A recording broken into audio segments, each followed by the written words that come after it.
कि आपने टॉपिक रखा है दिल्ली विधानसभा चुनाव 2025, चुनाव आयोग क्या रोक पाया गड़बड़ियां।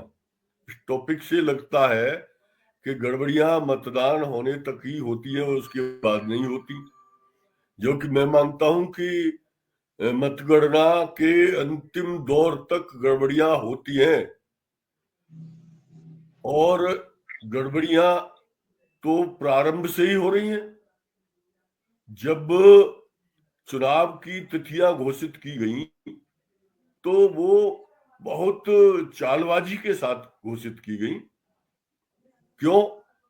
घोषित होने के बाद भारतीय जनता पार्टी की सरकार ने 8वां वेतन आयोग घोषित कर दिया केंद्रीय कर्मचारियों के लिए। सारे लोग जानते हैं, पूरा देश जानता है, जनता जानती है, पर्यवेक्षक जानते हैं कि दिल्ली में केंद्रीय जो कर्मचारियों का बहुत बड़ा हिस्सा रहता है और मतदान करता है। तो पहली गड़बड़ी तो ये। दूसरी गड़बड़ी ये कि क्या ये मतदान की तिथि 5 फरवरी के जगह 28, 29, 30 जनवरी नहीं रखी जा सकती थी?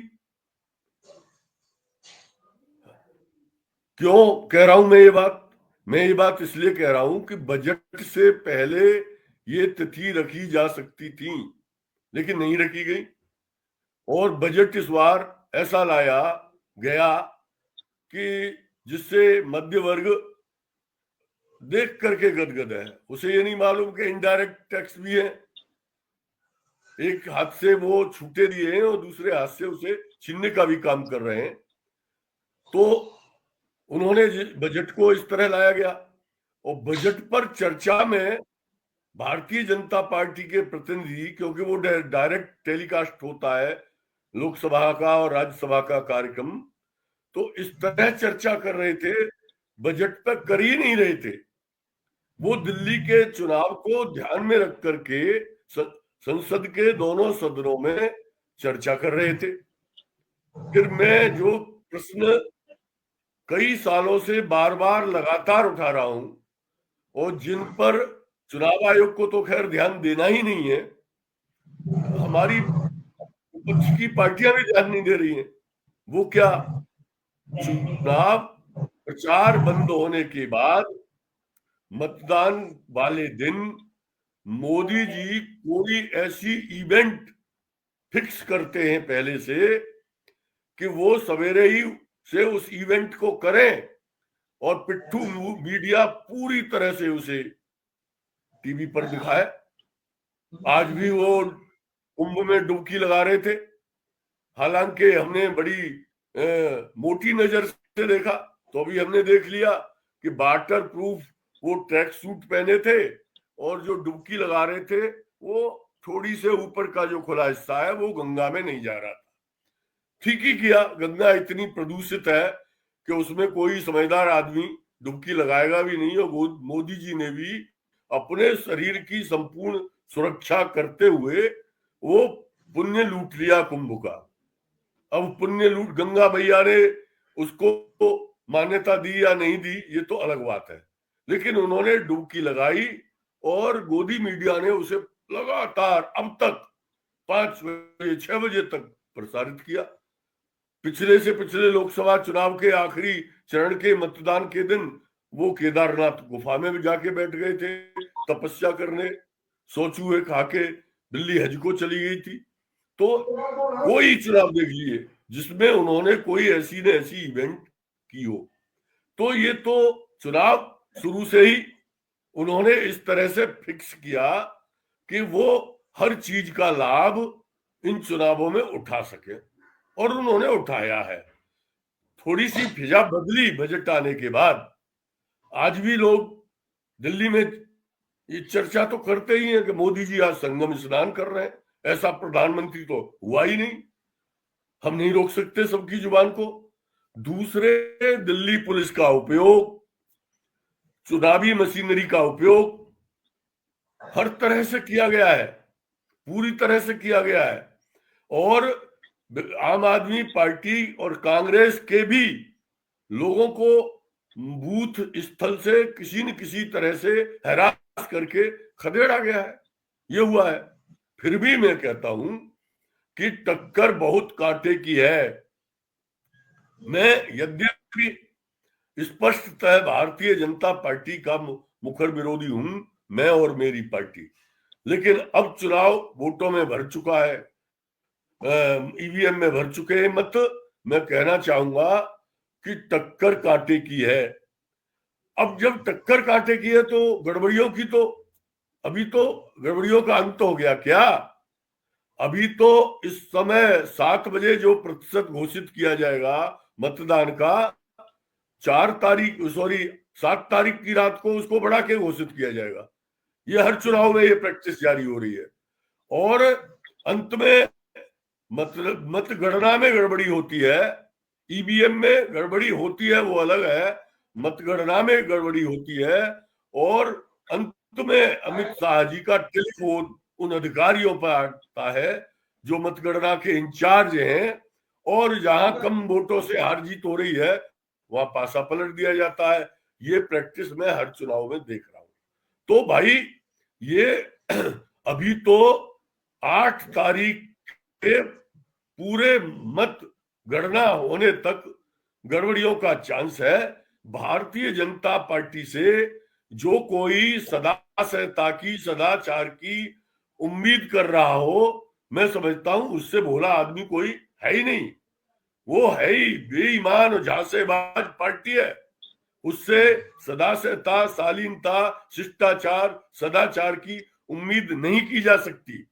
और वो इस जुगाड़ में है कि किसी तरह हेरा फेरी करके दिल्ली में मतों को अपने पक्ष में करके, दिल्ली के चुनाव परिणामों को अपने पक्ष में करके जल्दी से बिहार के चुनाव करा ले, और इस तरह से वो अपना एक बढ़त और एज विपक्ष पे कायम कर ले। तो भाई आपने टॉपिक रखा, मैं पूर्णतः कहना चाहता हूं गड़बड़ियां हुई है। और चुनाव आयोग तो, अब चुनाव आयोग में क्या रखा है भाई?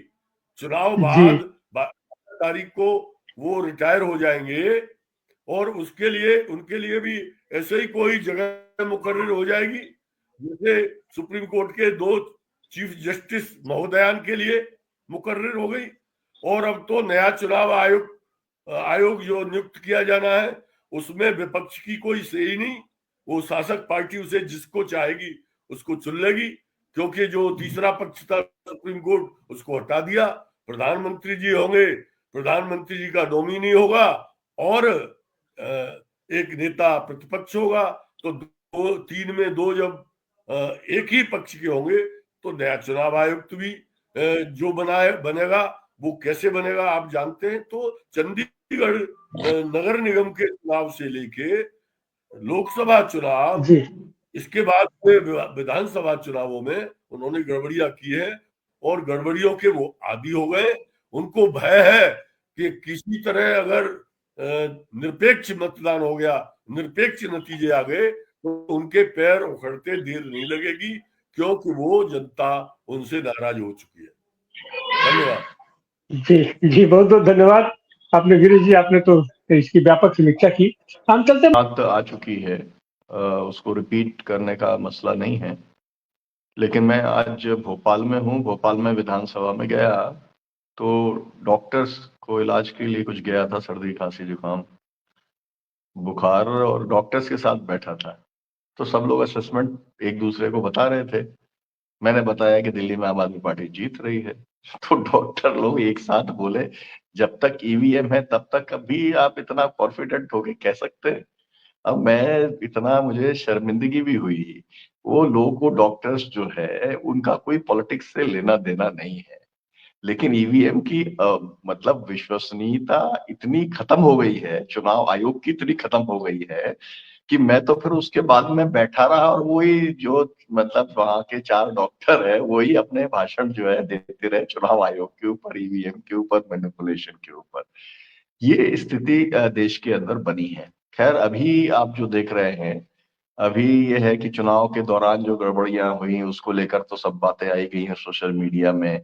लेकिन गिनती के जब आखिरी टैली आता है उसके अंदर भी गड़बड़ी होती है, ये आशंका बराबर रहती है। इसके बाद में एग्जिट पोल शुरू हो जाता है और एग्जिट पोल के अंदर ऐसा माहौल बनाया जाता है जिससे कि जो निकालना चाहते हैं वो निकल जाए। तो पोल ये बता रहे हैं कि भाई 7 जो है वो एग्जिट पोल आ गए और उसमें से 5 ने कहा कि बीजेपी जो है वो जीतने वाली है और आम आदमी पार्टी की आधी सीटें रह जाएंगी।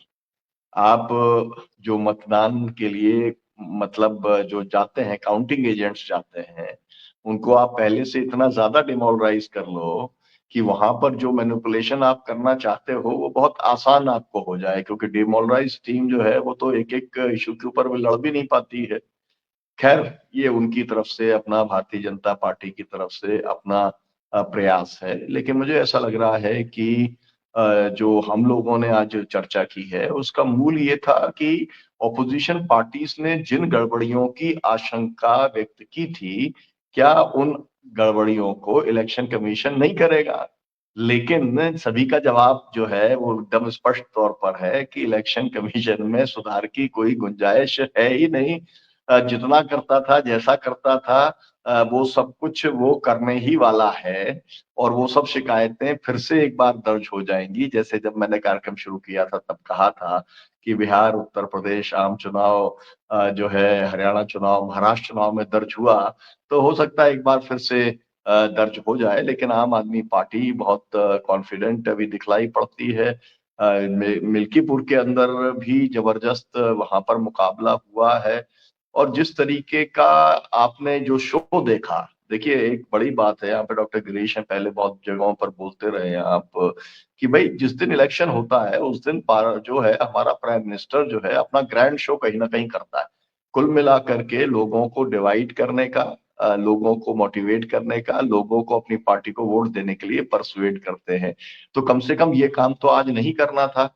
लेकिन इसके ऊपर कौन रोक लगाएगा अगर इलेक्शन कमीशन रोक लगाने को तैयार नहीं है? हर बार ये शिकायत दर्ज की जाती है। इस बार भी पहले से कहा गया था कि वो डुबकी लगाने जाएंगे, लेकिन ऐसे ही हुआ।